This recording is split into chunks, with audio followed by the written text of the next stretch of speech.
How was the Rose and Crown tonight? Was it busy? Yeah, not bad actually. For a Monday, for these times. Nice to be able to get out again, I bet, surely.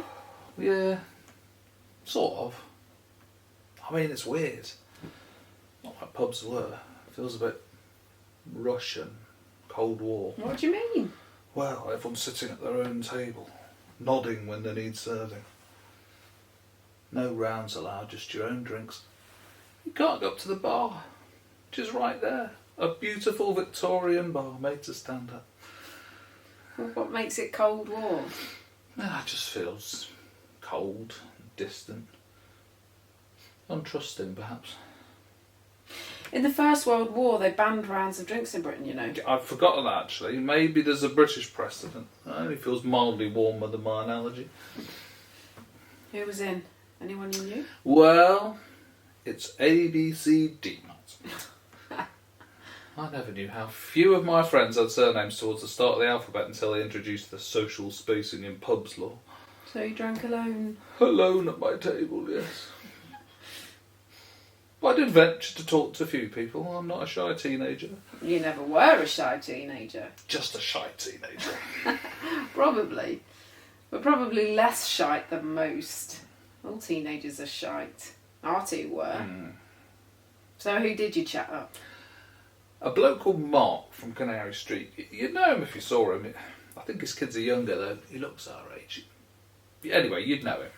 Do you know him from the bus? No, he's a home worker, I think. Lucky sod. He works for Google, so it's all screens, no need to actually go anywhere. So he's not been snapped up by a biotech then? Yeah, clearly not on their hit list. He says everyone at Google's really old now, and he quite likes that. Reckons they all grew up together, went through their precocious stage together, and now it's far more chilled out company to work for. The poaching biotechs have stripped out all the Ambition? wankers. So he doesn't want to be snapped up by a biotech himself then? Well, a dilemma he doesn't have to face, I expect. Didn't stop him talking about biotechs and their crazy capers.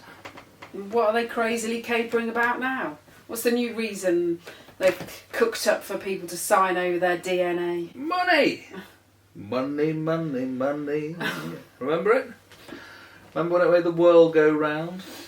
Remember when there was enough to go around? Remember when I could buy a round because I had some? Because I was allowed to approach the bar, Your Honour? I remember when I could get a job to earn some. When I earned double what I earn now. So have you sold your DNA to the biotechs then? What did you get for it, 10 bob? No, but Mark was talking about something interesting. Which is? Experiences. What experiences? Well, Experiences Inc. to be exact. Which is? You bloody biotech, of course.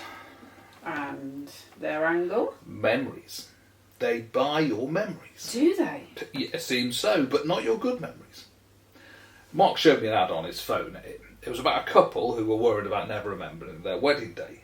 But their ad said they'd always remember their wedding day. In fact, they remember it more and remember the good bits more. Right. So you're not thinking of forgetting ours? No. No, I could forget the style I had. I sort of have forgotten it. I turned my head for every photo. If it's not on the photos, it never existed. Well, that's sort of the point. Experience Inc. make that point. You lose the bad part of your memories, even if they're just tiny details like a speck in your eye. A sty. A sty. They just suck that memory out. Bang, never happened. But not just because it's not in the photo, it never happened in your memory. They go into your mind, you see. My wacko sirens And they sounding. search around your memories for dark memories. They can determine the parts of your memories that make them brighter bits of memory, which are the good bits, not as bright as they could be. And then they can... Zap out the shit memories? No, they translate them into a text summary and list them. Then you run down the tick list and say what you want to keep. But there are 3 levels: the mildly bad, like your sty, then the rather really bad, so tick, tick, tick, get rid of them. Then there's the subconscious stuff, your memory's blocked out, like post-traumatic stress, or as the ad said, like when women's brains forget the pain of childbirth. Not forgotten, fucking painful. Yeah, so you pick and choose, you see. You don't get rid of anything. That's not what they call a junk memory. because you've retrieved it from the junk folder. But if you keep any negative stuff, it means the good memories are always a bit dimmer than it might otherwise be. That's their sell. Make all the good memories amazing. Whoop whoop. Right. I'd basically recall my university football career like I was a Premiership star, always scoring. So, who's going to buy all the junk stuff, all your missed goals? My missed goals. Indeed. The university football ones and the life goals that coronavirus and big tech pissed all over. Well, my dear, this is the clever bit, or the mad bit. They sell the junk stuff to the young. Generation C, anyone born after coronavirus 1. Poor them. Well, yes, poor them. Remember, when we were young, it was all about experiences, gap years and bungee jumps, and learning how to be a top mixologist in a one-hour lesson at The Guardian. Well, now due to social distancing, today's poor lambs can't really get out anywhere beyond their screens. So they haven't had a chance to have life experiences. So they buy your junk memories and pretend they're experiences. They were experiences. Every goal I scored, whether at university or in life, was born of goals missed. But the young wouldn't experience my missed goals directly. It doesn't work like that. You see, and I only half get this, they mix it all up. How? Well, they reckon the mind is like a honeybee getting pollen from lots of different flowers. They take a bit of pollen from here and a bit of pollen from there and then mix it around to make the best honey they can. Because your mind, right, stores all your memories, and it takes a bit of this experience from here and a bit from there, and it matches them up and come up with ideas that are the product of these experiences. It's not conscious. You don't actually have the memories consciously, but you draw out the lessons from them. Some of it while you're asleep, so it's based on junk, but the outcome's positive. So they get to be as wise as you, oh wise husband. Wiser still, if humanly possible. Because my memories might inform only a tiny fraction of each decision they make, because they'll mix up my experiences with those of other people. So it might be a bit of me, and then memories from a frontline soldier and a fireman and a CEO. The Generation C person then comes up with the ideas that this kind of committee of diverse people might have come up with. Fucking mind-blowing, isn't it? It's been done before. Has it?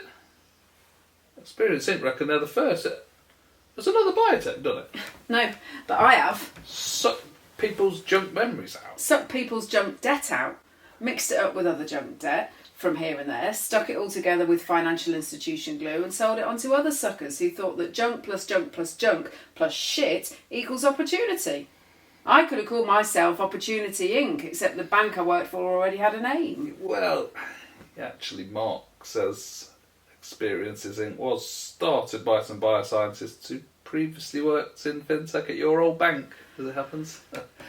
Not in London, after it moved to Frankfurt. Mark says he only has Google and AOL experience, but biotechs now want you to have tech, bio and financial background. I know.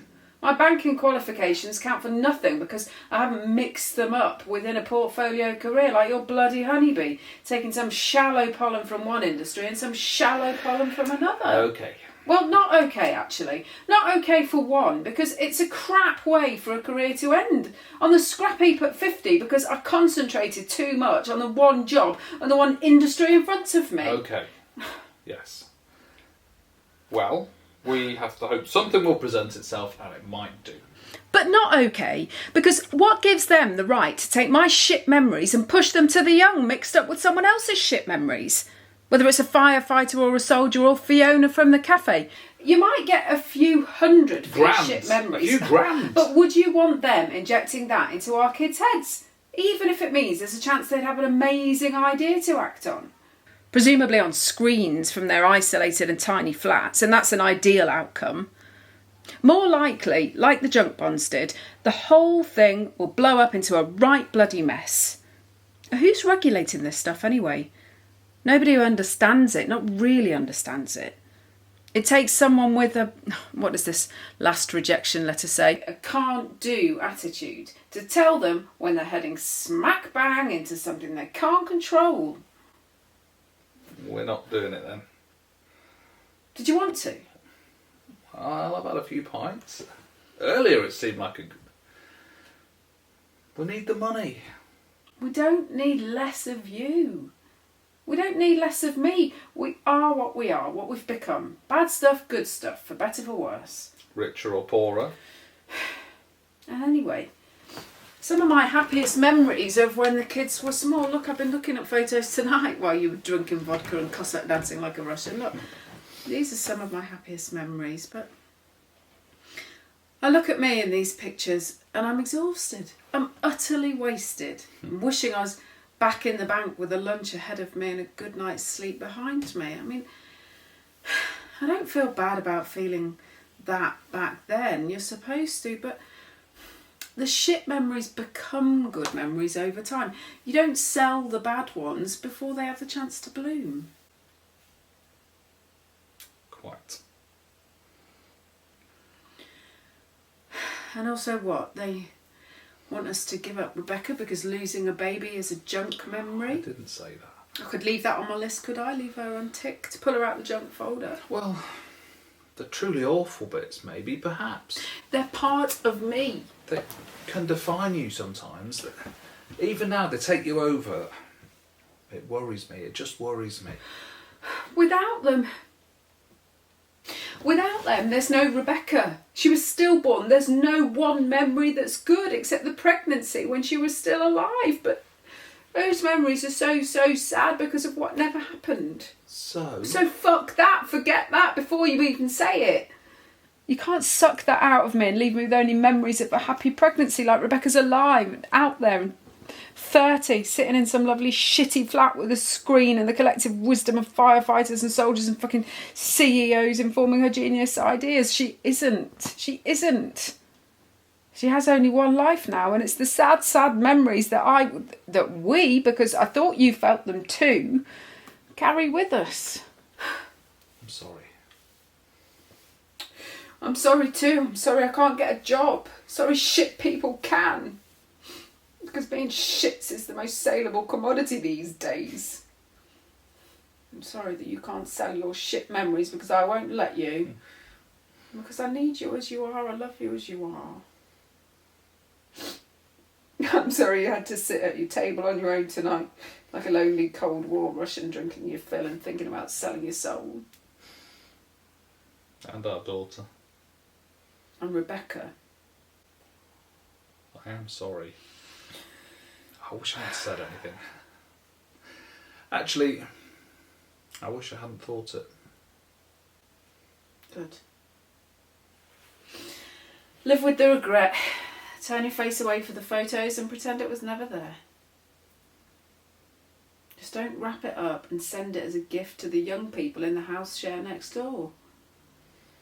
Line up at the bus stop tomorrow in your mask and gloves and rucksack and go unnoticed by biotechs and bastards who see nothing in you but useless goodness. We haven't got money, but we're not empty vessels either. And if you don't qualify for FGA chai night at the Rose and Crown tomorrow, why don't we have a pizza and a bottle of wine and pretend we're dating again? But back then, not now. Before social distancing. I could think of nothing finer. I'll get the kettle on. Can have a look at those photos.